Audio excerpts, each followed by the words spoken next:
Jesse Owens, a brief biography. Jesse Owens was an American track and field athlete, who is often regarded as the greatest and most influential athlete in track and field history.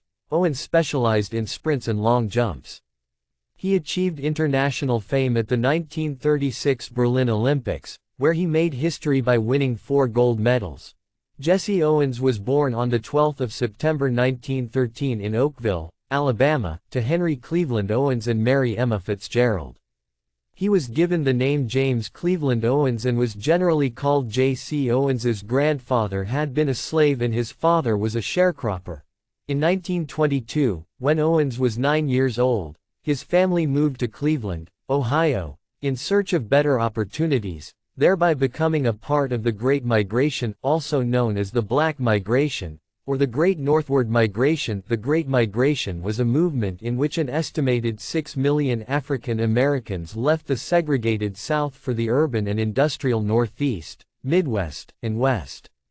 The main cause for their migration to the northern states was the prevalence of racial segregation and discrimination in the southern states, where Jim Crow laws existed.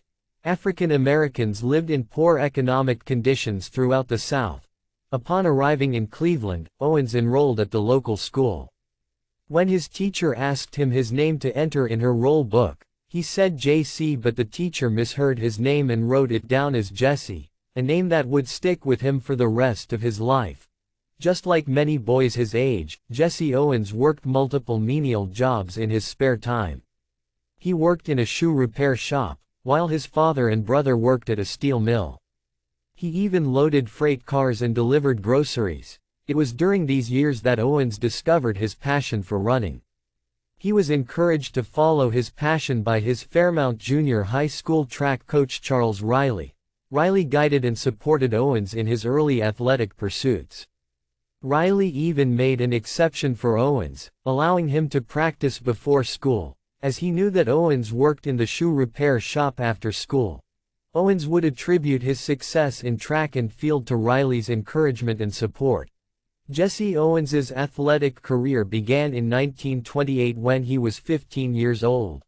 Owens set junior high school records by jumping 22 feet 11 3/4 inches in the long jump and clearing 6 feet in the high jump.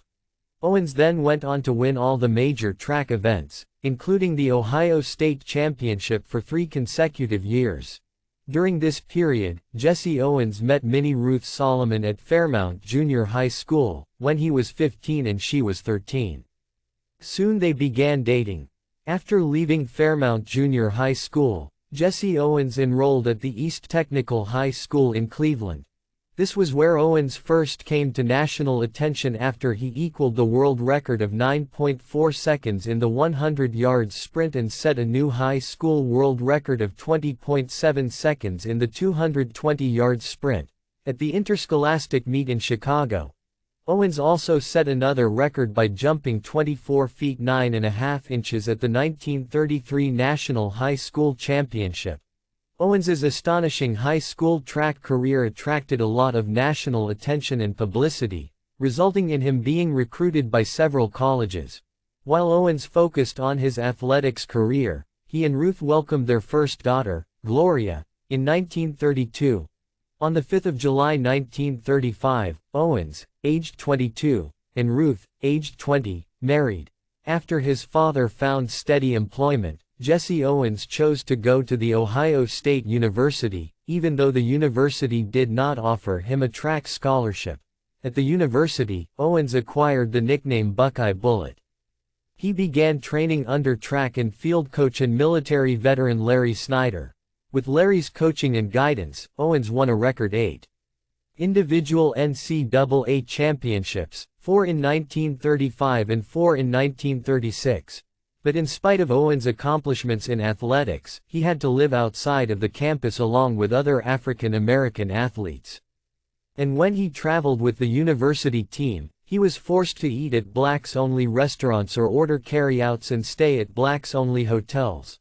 During this period, since Owens had not received a scholarship, he had to work multiple part-time jobs to pay for school and support his family. He worked as a waiter, and a night elevator operator, pumped gas, worked in the library stacks and even served a stint as a page in the Ohio State House. He worked on all these jobs between his regular practice sessions and tournaments. On the 25th of May 1935, Jesse Owens made history at the Big Ten meet in Ann Arbor, Michigan. On that day, Owens set 3 world records and tied a 4th, thereby achieving track and field immortality in a span of just 45 minutes. Before the meet, Owens was not even sure he would be able to participate at all, as he was suffering from a sore back after he had fallen down a flight of stairs. However, he managed to convince his coach to let him run in the 100-yard sprint as a test for his back. Surprisingly, he once again equaled the world record of 9.4 seconds. Owens then went on to set the world record in the 220-yard sprint 20.3 seconds, the 220 yards low hurdles 22.6 seconds, and the long jump 26 feet 8¼ inches. Owens's world record in the long jump would last for 25 years. Within 45 minutes, Owens achieved what many still consider to be the greatest athletic feat in history. His amazing success at the Big Ten Championship gave him confidence for the 1936 Olympics in Berlin. The 1936 Berlin Olympics was an important yet controversial event. The Games were being held in Nazi Germany, where Adolf Hitler openly declared that the Games would prove his belief that the German, Aryan, people were the superior and dominant race.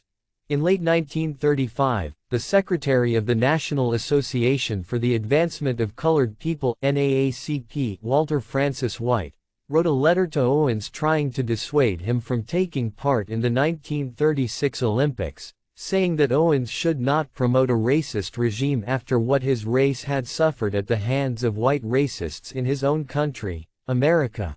But Francis White ended up not sending the letter.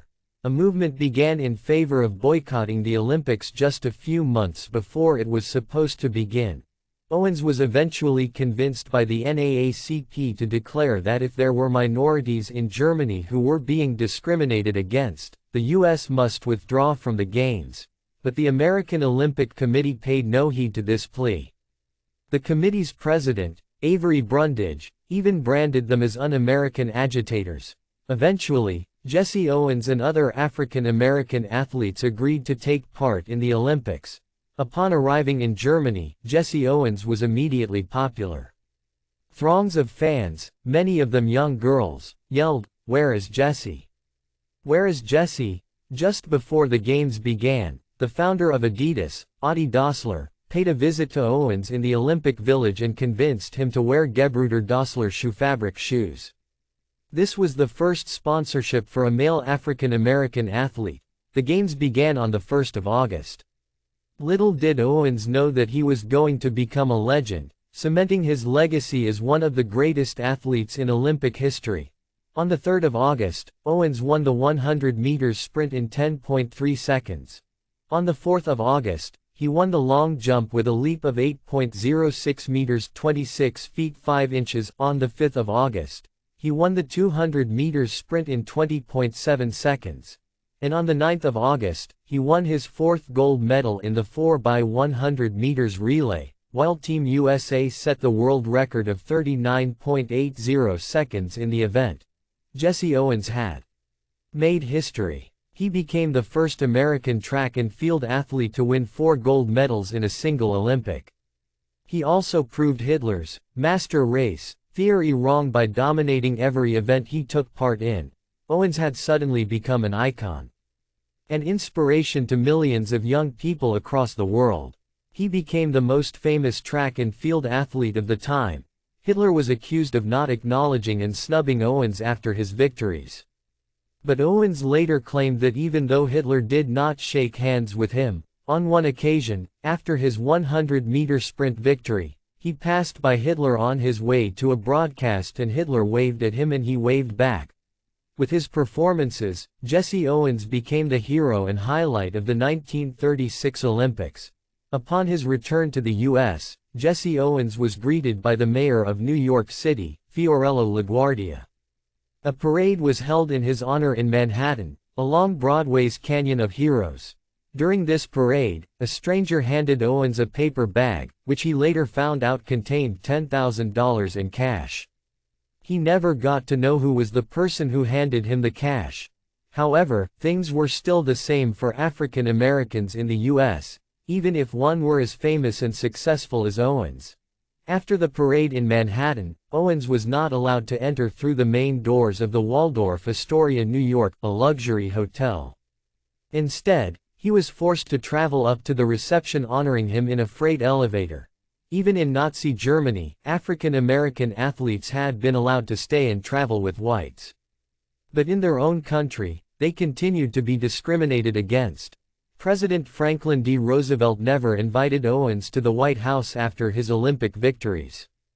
In October 1936, Owens famously said to an audience of African Americans at a Republican rally in Kansas City, that Hitler had not snubbed him, it was his own president who had snubbed him, as he did not even send him a telegram. Owens soon joined the Republican Party and was paid to campaign for African American votes for the Republican presidential nominee Alf Landon. After the 1936 Berlin Olympics, the entire U.S. Olympic team was invited to compete in Sweden.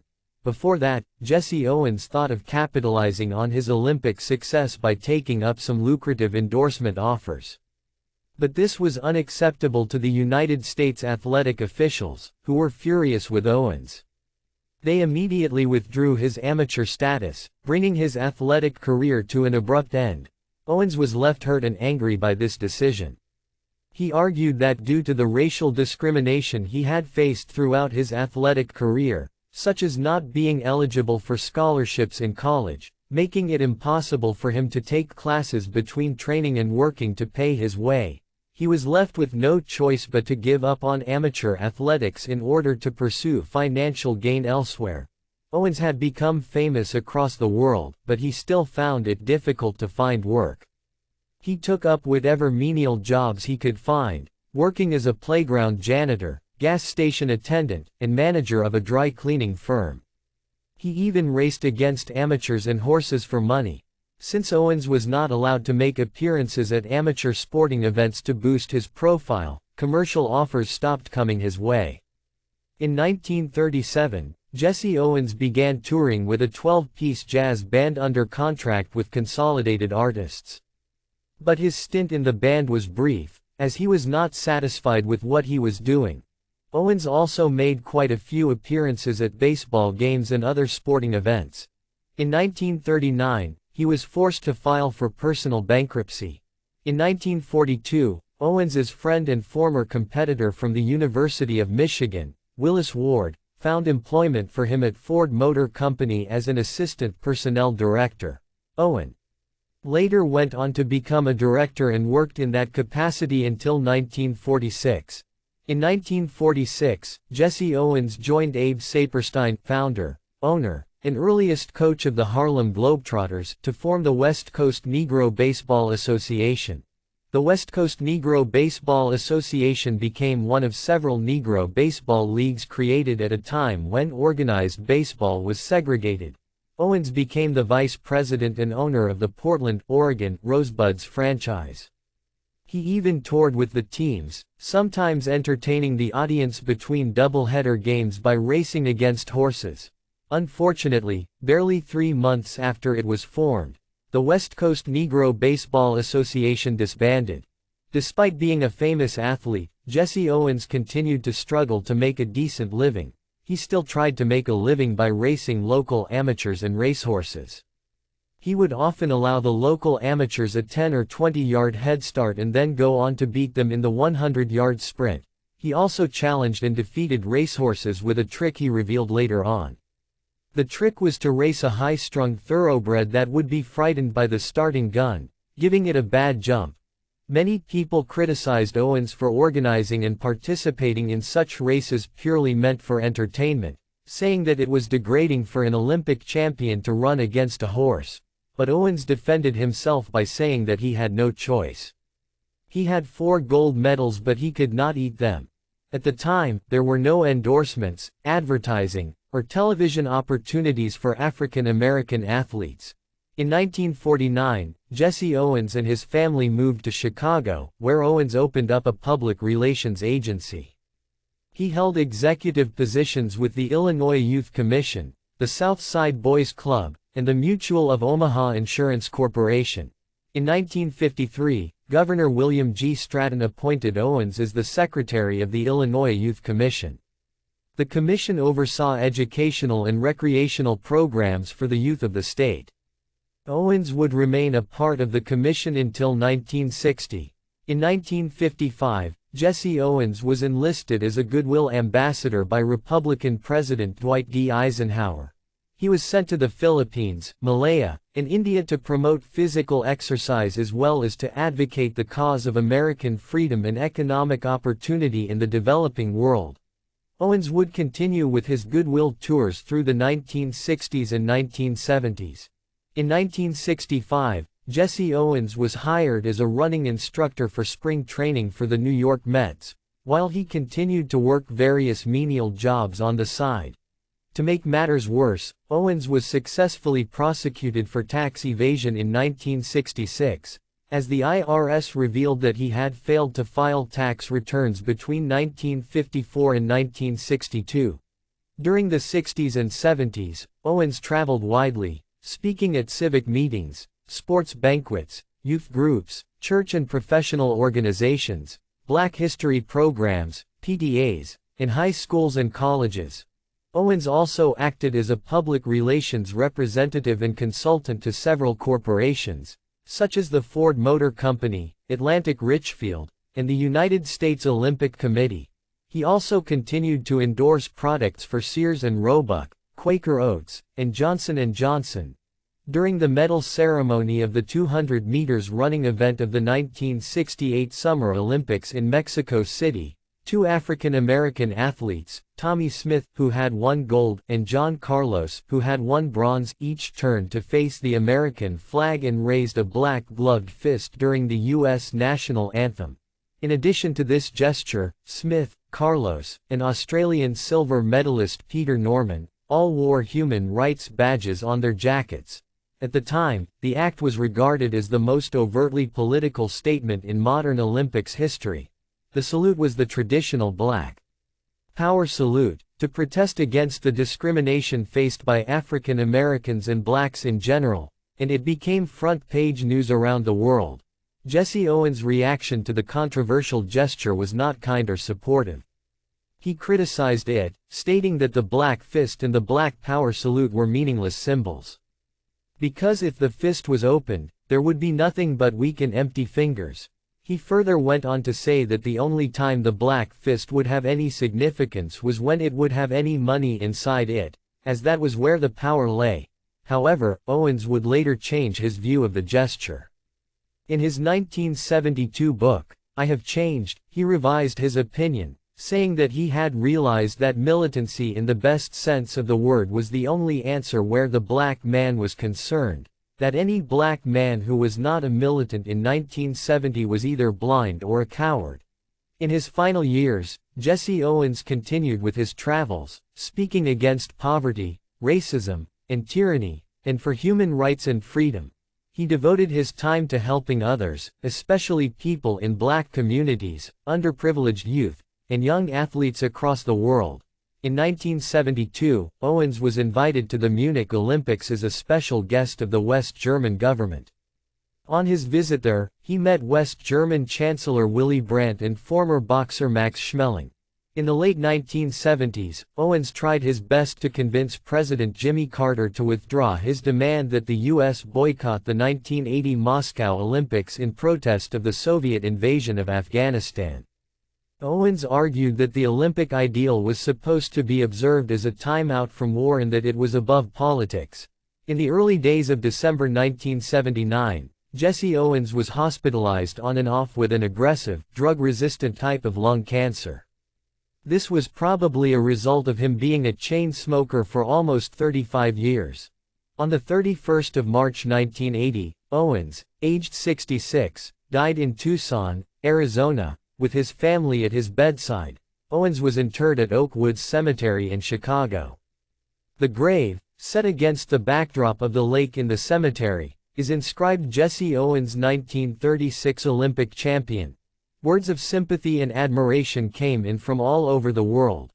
President Jimmy Carter too issued a tribute to Owens saying, "Perhaps no athlete better symbolized the human struggle against tyranny, poverty, and racial bigotry." Jesse Owens is widely regarded as one of the greatest and most influential athletes of the 20th century. His influence in the world of track and field, especially among underprivileged youth, has been unparalleled. Owens's 1936 Olympic exploits made him the first internationally famous and revered track and field athlete. Throughout his lifetime, Owens has been the recipient of numerous awards and honors. In 1970, Owens was inducted into the Alabama Sports Hall of Fame. In 1972, the Ohio State University awarded him with an honorary doctorate of athletics arts. In 1974, he was inducted into the U.S. Track and Field Hall of Fame, and in 1976 he was awarded the highest civilian honor in the U.S., the Presidential Medal of Freedom, by President Gerald Ford. In 1979, he was awarded the Living Legend Award by President Jimmy Carter. In 1981, the USA Track and Field USATF created the Jesse Owens Award, which is the highest accolade for the year's best track and field athlete. In 1983, Owens was inducted into the U.S. Olympic Hall of Fame. In 1999, he was ranked the sixth greatest North American athlete of the 20th century and the highest ranked in his sport by ESPN. The same year, he was on the six-man shortlist for the BBC's Sports Personality of the Century. Over the course of his lifetime, stadiums and streets were named after him. Statues were made in his honor, and museums were created to honor his track and field career. In 1984, the street south of the Olympic Stadium in Berlin was renamed Jesse Owens Allee.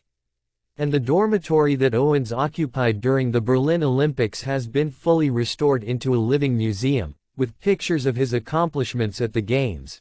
In 2001, the Ohio State University dedicated Jesse Owens Memorial Stadium for track and field events, with a sculpture honoring Owens in the esplanade leading to the rotunda entrance to Ohio Stadium. The campus also houses 3 recreational centers for students and staff named in his honor. In 2016, the first Jesse Owens Olympic Spirit Award created to celebrate the 80th anniversary of Owens's 4 gold medal performance at the Berlin Olympics, awarded to recognize people serving as an inspiration to society, was posthumously awarded to another sporting legend, the great Muhammad Ali himself. There have also been several documentaries and films made on Jesse Owens. The most famous of them is the 1984 Emmy Award-winning biographical television film, The Jesse Owens Story, and the 2016 film Race. Jesse Owens will forever be remembered as one of the greatest athletes of all time. One who inspired and assisted young athletes, instilling in them a sense of hope and confidence, a will to dream and achieve whatever they wished to achieve. He is truly an icon of the sporting world. An athlete who became one of the most successful athletes in Olympic and track and field history. And perhaps, most importantly, Jesse Owens was the athlete who single-handedly crushed and discredited Hitler's theory of Aryan supremacy.